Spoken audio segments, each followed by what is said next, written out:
Hello प्रिय guys, welcome back. आप सभी गाइज का मोस्ट वेलकम है योगेश राजपूत के कॉमेडी शो में। तो आप सभी का हृदय से हार्दिक स्वागत प्रिय गाइज। हंसते मुस्कुराते रहिए, ऐसे ही मेरा परम उद्देश्य है आपको हंसाना, आपका मनोरंजन करना। यही मेरा जो पुरुष सशक्तिकरण का उद्देश्य है वो ये है। और मेरे जो ऊपर ये कैप पर आप देख रहे हैं, इसको आपको बताना है। इससे मैंने पहली वीडियो में पूछा कि ये क्या लिखा हुआ है, तो ये आपको बताना है। और दूसरा, जैसा कि मेरा नाम अब सब आप जान ही रहे हैं, योगेश राजपूत मेरा नाम है। और आपको मेरी बतानी है उम्र, मेरी सही उम्र क्या है। तो आपको कमेंट्स बॉक्स में मेरी उम्र बतानी है कि मेरी सही उम्र क्या है। और जो मेरी भाषा है, जिस शैली में मैं आपसे वार्तालाप करता हूँ, आपसे बातें करता हूँ, आपको मेरे जन्म, जहाँ जन्म हुआ है, जिस राज्य में, उस राज्य का नाम बताना है। और बता सकते हैं तो ज़िले का भी नाम बताना है, मेरी भाषा के अनुसार कि मेरा राज्य क्या है जन्म वाला, और मेरा ज़िला क्या है। तो ये आपको मेरे जो जुड़े हुए मेरे तथ्य हैं वो आपको कमेंट्स बॉक्स में देने हैं कि मेरी उम्र क्या है, मेरी भाषा के अनुसार मेरा जन्म का राज्य कौन सा है और ज़िला कौन सा है।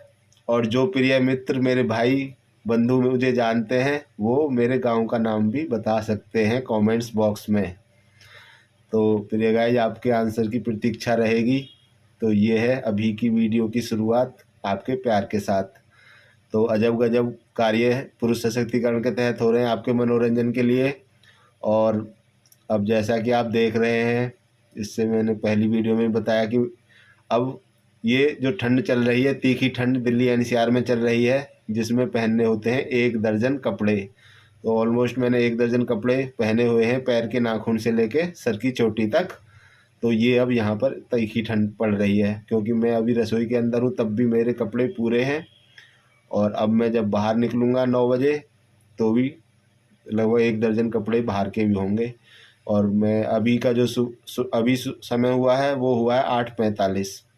तो 8:45 तारीख हो गई 19/12/2024।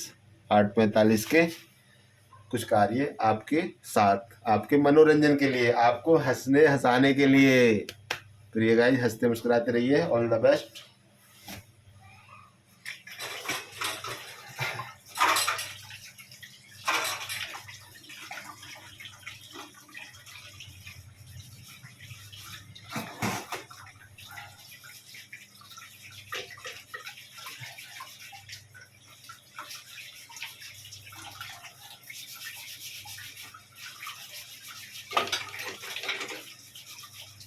तो प्रिय गाइस, ये कर दिया मैंने महिलाओं का मुख्य हथियार साफ, जिससे महिलाएं अपने बच्चों को और अपने पतियों को सुधारती हैं। ये है सुधारू यंत्र।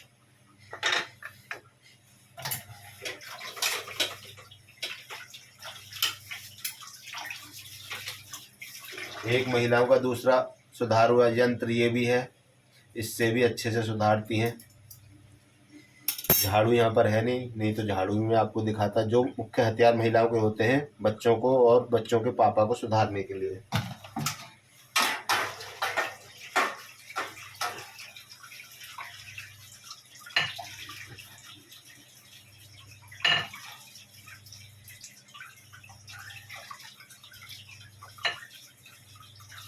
और प्रिय गाइस, जैसा कि ये गोलाई आप देख रहे हैं, सूरज गोल, चंदा गोल, पृथ्वी गोल, दुनिया गोल।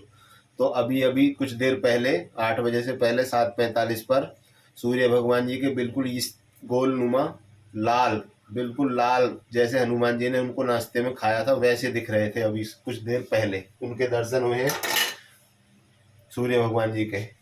इतने वोल्टेज उनके पास कम हो गए हैं, इतनी डिम लाइट आ रही है उनके पास कि अब वो आंखों में चकाचौंध नहीं कर रहे हैं, प्यार से दिख रहे हैं, बिल्कुल मिठाई की तरह।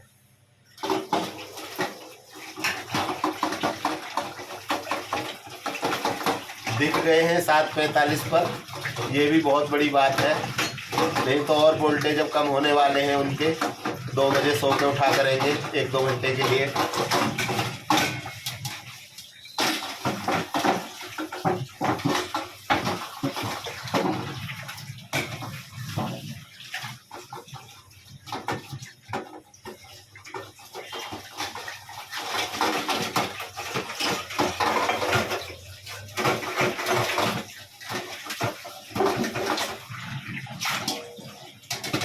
और प्रिय गाइस, जैसा कि मैं अपने इन सभी वीडियो में बताता हूँ, ये है बर्तनों का म्यूजिक जो निकलता है, एक अलग तरीके का म्यूजिक, जिसका मुहावरा भी है कि जहाँ पे 4 बर्तन होते हैं तो खनकते ही हैं, आवाज़ करते ही हैं। ये दिया जाता है घरेलू झगड़े के लिए उदाहरण कि जहाँ पर 4-6 लोग घर के परिवार के रहते हैं तो उनके आपस में वाद विवाद होते ही है, स्वाभाविक है। ह्यूमन नेचर के अनुसार किन्हीं भी 2 प्राणियों के विचार आपस में नहीं मिल सकते हैं, तो इस वजह से बर्तनों का उदाहरण दिया जाता है कि 4 बर्तन जहाँ होंगे वहाँ खनकेंगे और जहाँ 4 प्राणी होंगे वहाँ आपस में बहस होगी, वाद विवाद होगा, स्वाभाविक है। तो ये है प्रिय गाइस बर्तनों का एक अपना मुहावरा।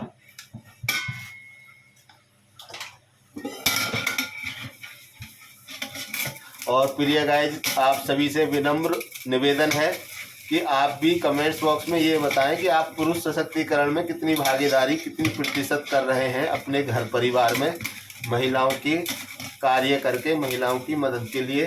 और जो महिलाएं हैं वो भी कमेंट्स बॉक्स में दे सकती हैं कमेंट्स कि उनके जो साथी पुरुष हैं, जो उनके परिवार में उनके साथ रहते हैं, वो कितने प्रतिशत पुरुष सशक्तिकरण के तहत कितने प्रतिशत घर के कार्य में, जैसे 100% महिलाएं भी करती हैं, या तो उनका योगदान, पुरुषों का योगदान कितने प्रतिशत है पुरुष सशक्तिकरण में घर के कार्य करने वाले। पुरुष सशक्तिकरण मतलब जो नारी महिलाओं के कार्य हैं, अगर पुरुष कर रहे हैं तो वो पुरुष सशक्तिकरण है, और जो महिलाएं पुरुषों का कार्य कर रही हैं तो वो नारी सशक्तिकरण है। तो उसमें आपको ये बताना है कि आपके घर परिवार में पुरुष सशक्तिकरण कितने प्रतिशत है।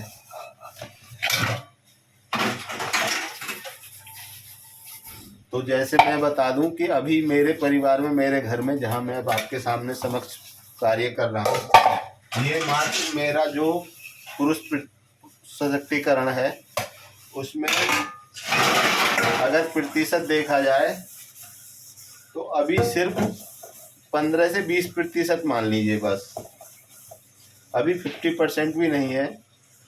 क्योंकि ये जो मैं कार्य करता हूँ अपनी वीडियो में, आप देखते हैं मेरी वीडियो में जो जो रसोई के मेरे कार्य होते हैं सुबह के टाइम, ये 15 से 20% भी नहीं है। बाकी जो बचे हुए परसेंटेज है, प्रतिशत है, वो नारी के ही हिस्से में है, जो इस घर की होम मिनिस्टर हैं, मेरी लाइफ पार्टनर हैं। वो बाकी के मेरे अलावा जो कार्य हैं वो उन्हीं के हिस्से में है अभी। तो ये जो मेरे 2-4 कार्य सुबह के हैं वो सिर्फ 15 से 20% हैं घर के। शाम के कार्यों में मैं नहीं कोई हिस्सेदारी दे पा रहा हूँ, क्योंकि शाम को मैं आने में अपने जो बाहर के कार्य हैं उनमें लेट हो जाता हूँ। तो अभी शाम के कार्यों में ज़्यादा कोई पुरुष सशक्तिकरण नहीं है, ये सिर्फ सुबह के कार्यों में पुरुष सशक्तिकरण आपको दिखता है।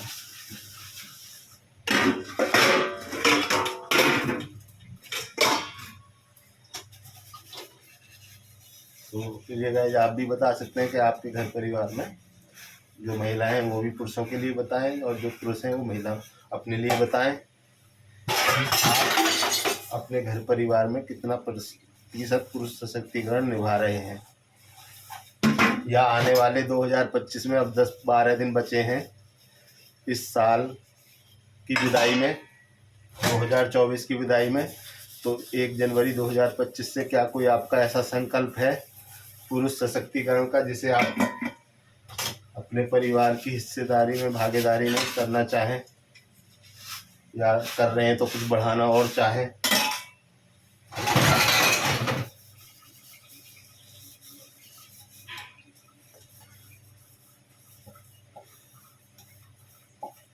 क्योंकि मैं भी सोच रहा हूँ, जैसे सुबह का तो करता ही हूँ आपके सामने जो भी चल रहा है, सोच रहा हूँ शाम के भी पुरुष सशक्तिकरण में शाम के भी बर्तन जोड़ लेता हूँ 1 जनवरी से।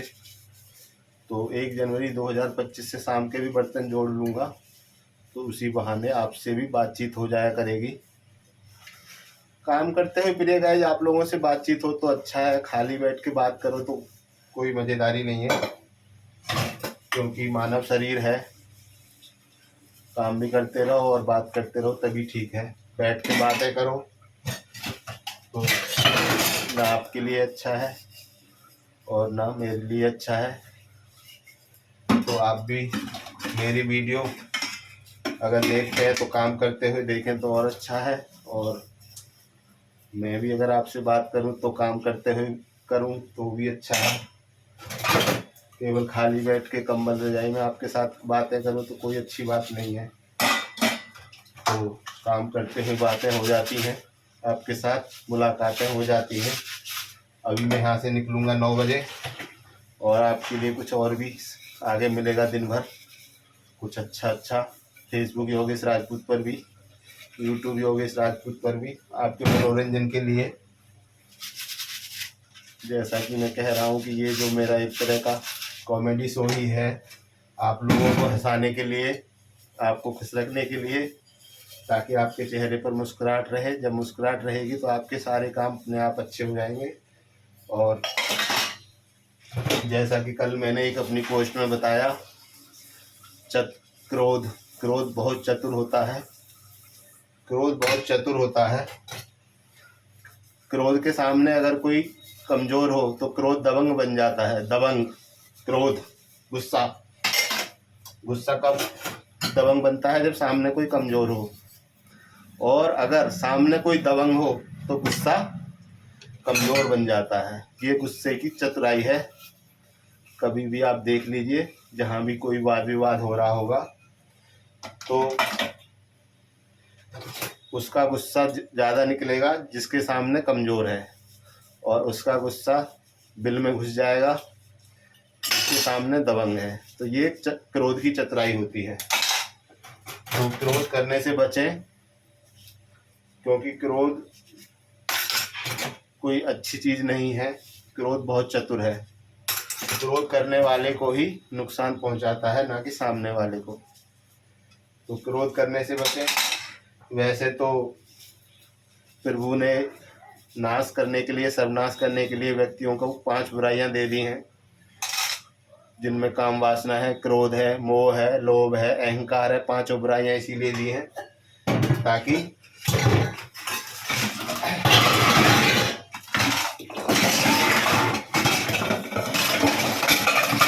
ताकि व्यक्तियों का नाश सर्वनाश भी होता रहे। तो जो इन 5 बुराइयों से अपने आप को बचा के रखेंगे वो लंबे समय तक इस पृथ्वी पर रहेंगे। जैसे मैं उदाहरण दे देता हूँ, सभी को तो लोग नहीं जानते हैं, जिनको जानते हैं उनका उदाहरण दे देता हूँ।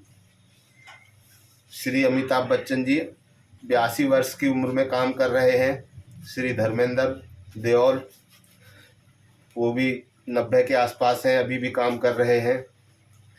और भी फिल्मी जगत में बहुत ऐसे लोग हैं, राजनीति में ऐसे लोग हैं, मोदी जी हैं 70-72 के पार धुआंधार बैटिंग कर रहे हैं। और तो जो इन 5 बुराइयों पर विजय पा लेता है, काम, क्रोध, लोभ, मोह, अहंकार, वो लंबी बैटिंग करता है इस पृथ्वी पर। तो अब आप देख लीजिए कि आपको इन 5 बुराइयों में से कैसे अपने आप को बचाना है, कैसे नशे से दूर रहना है। कोई भी नशा अपने आसपास ना भटकने दें। नशे से बचें, किसी भी तरह का हो, चाहे बीड़ी, सिगरेट, स्मोकिंग, ड्रिंकिंग, कोई भी नशा नहीं करना है। और इन 5 बुराइयों से भी अपने आप को बचाए रखना है। तो प्रिय गाइज, मिलता हूँ अगली वीडियो में। Thank you so much. हृदय से हार्दिक आभार। Bye bye guys.